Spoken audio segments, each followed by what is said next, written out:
Good morning, everyone. My name is Raymond Che. I want to start by saying a big thank you to Prof. Gregory for this opportunity to do this presentation.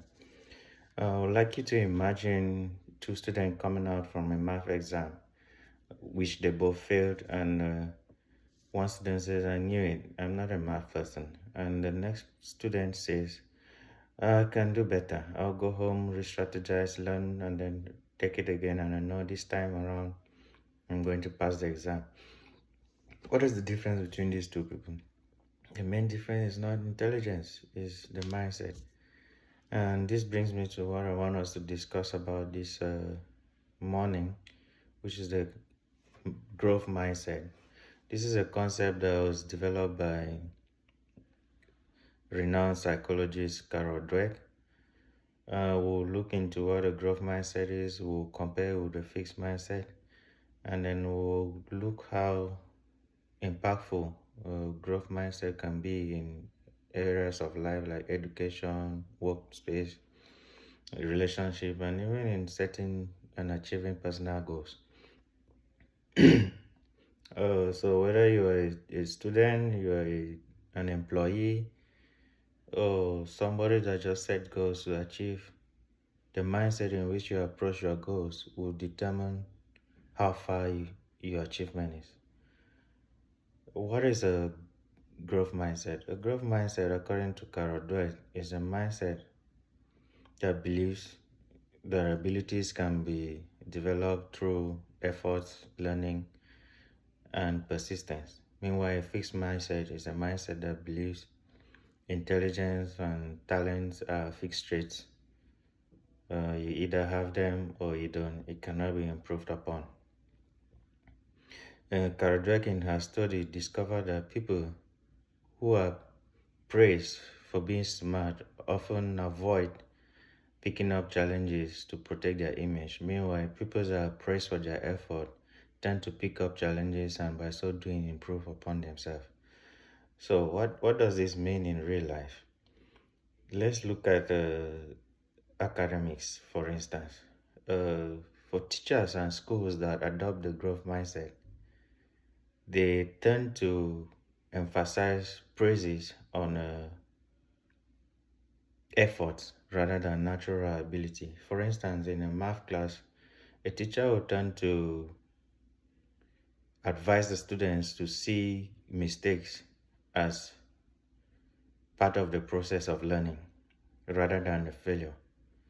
So they want you to understand that you can do it with consistency, with persistence, and with hard work. Not that if you face something today, there's no way you can do it. Statistics have shown that in a randomized controlled trial published in Psychological Science found that when teachers delivered a growth mindset intervention, their at-risk students experienced an average of 0.2 standard deviation increase in grades, equivalent to about 2.8% points in report card scores. That shows the growth in which students that follow this growth mindset idea experience in their academics. We also see it applied even in work sites, companies. For instance, the CEO of Microsoft,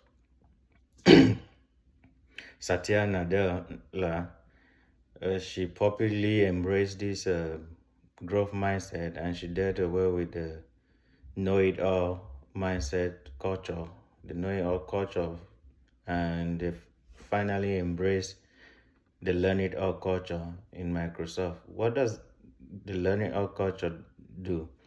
It encourages people to pick up challenges, take calculated risks, and receive failure as feedback on which they can work upon. So it gives you the liberty to try something and then improve on it if it fails, instead of preventing you from trying to do things because you're scared of failing. In relationship, those that approach relationship with the growth mindset look at difficulties or issues that arise from the relationship as opportunities for understanding and development rather than a case of incompatibility. A person with a fixed mindset will look at it like, oh, I'm not compatible with this person. That's why we're facing all these difficulties. But a person in a relationship with a growth mindset is looking at, okay, how can we improve on these things and make it work? uh, it happens even in certain personal goals, like you want to do sport, you want to be an artist, everything. Take for instance someone that wants to learn to play guitar. If you have a fixed mindset, you'll probably abandon that project maybe in two days, because once they can't get it the first time, it means they can never get it.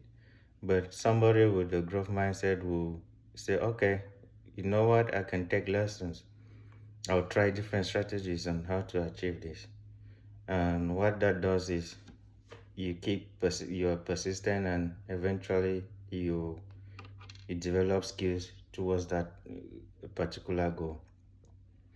Uh, One thing I would like us to note is the fact that this mindset concept is not like a switch that is either you have a mindset of a growth mindset or a fixed mindset. You can have a growth mindset in one aspect and have a fixed mindset in another aspect of life. For instance, you can have a growth mindset in doing sport, but when it comes to public speaking, you might have a fixed mindset on it. Yeah, and developing a growth mindset also has its barriers. When people fail to have the right feedback or support from other people, it becomes difficult for them to develop their mindset. So, what are the things that you need to do in trying to switch from a fixed mindset to a growth mindset, or cultivating the culture of a growth mindset? You need to change your self talk. Uh, By this, I mean you have to start talking with possibilities. Change the I can't to I can't yet, but I will if I continue to practice. They encourage people, okay, if you can't, don't say I can't, because a fixed mindset says I can't and that is it. They don't go back to see how they can improve on it. But for instance, Dr. Dweck in her expose on the not yet, the power of the not yet, says when you have not yet, it gives room for learning, it gives room for improvement. So when you say you can't do this thing, not just yet, you're saying, okay, with time, I'll be able to do it.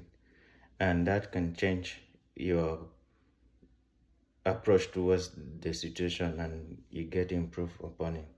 And also, you need to accept failure as part of the process. You need to embrace failure. When you embrace failure, you accept it and you worked upon it and then you improve. So somebody with a fixed mindset, once they fail, they know they were not meant for it and they're not trying again. But accepting and embracing failure means you're ready to do a retry, you're ready to do it over and over again until you get it right.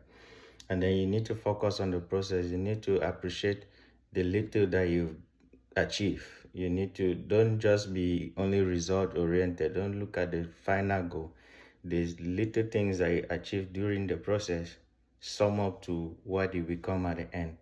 So a fixed mindset person looks at, did I pass or did I fail? And if they fail, they beat themselves for it. But somebody with growth mindset, did I pass or not? They worked on it and they improved.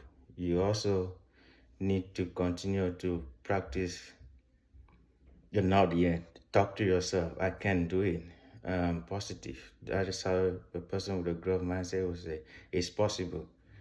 I'm not saying you just be a toxic positivity person. No, a growth mindset acknowledge that there are barriers to these things, but they also acknowledge the fact that you can break those barriers.